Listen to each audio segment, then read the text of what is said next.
Hey Tea Squad, it's Kirsty and woo, do I have some piping hot tea for you today. You know, we always keep sipping that tea till the last drop, and this time, the pot is overflowing.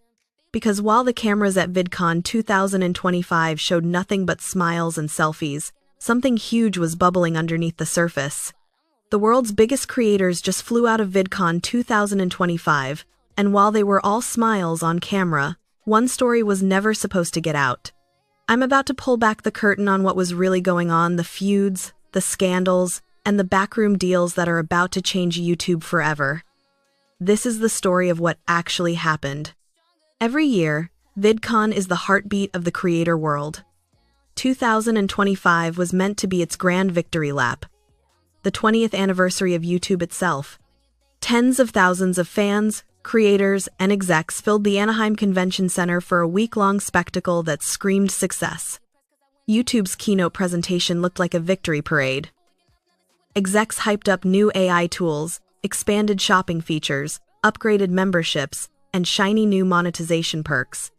It was all about showing strength, about convincing creators that YouTube is the safest, smartest place to be. On the surface, everything was immaculate. Meet and greets, flashy brand booths, the first ever VidCon Hall of Fame honoring legends like Hank Green, Smosh, and Rhett and Link. But underneath the polished speeches and corporate smiles, the vibe was off. The smiles were tighter, the laughter shorter, and the celebration felt like a performance for the cameras. Because those announcements from YouTube weren't about growth, they were about control. The cracks started small: overcrowded meet and greets, complaints about accessibility, a brand activation that got dragged for lack of diversity. But these weren't isolated issues, they were symptoms of a deeper burnout that's been simmering for years. At a panel, creator Devin Lytle told the crowd, "Do not start a YouTube channel when you're depressed." Another, Sydney Raskind, admitted he'd been posting daily for 3 years and felt completely drained. These weren't minor confessions, they were warning shots. Across the creator world, burnout isn't a buzzword anymore. It's an epidemic. Everyone's chasing an algorithm that changes faster than they can keep up. The pressure to constantly perform is suffocating, and the reward feels smaller every year. That exhaustion led to the quiet, uncomfortable truth that dominated VidCon's backstage conversations. Creators are desperate for independence.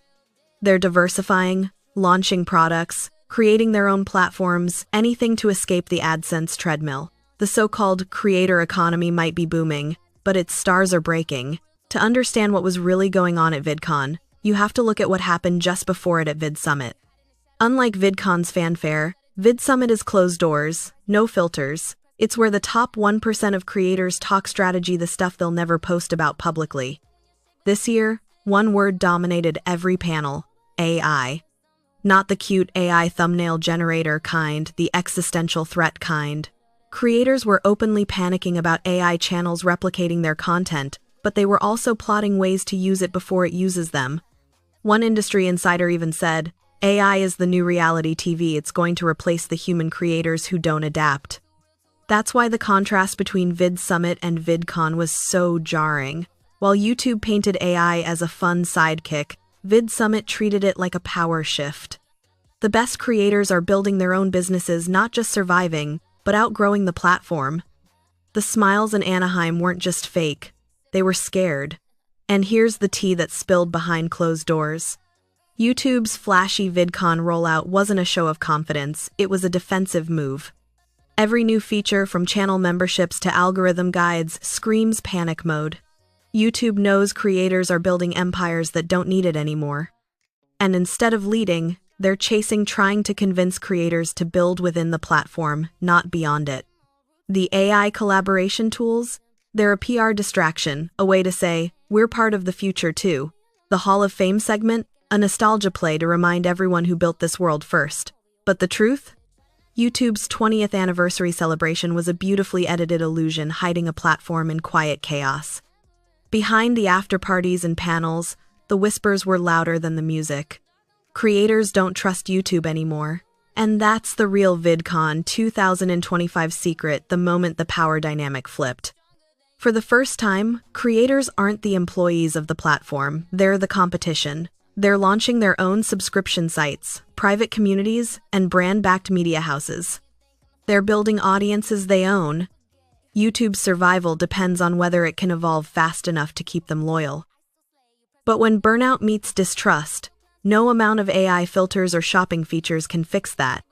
This isn't the end of YouTube, but it is the start of something new.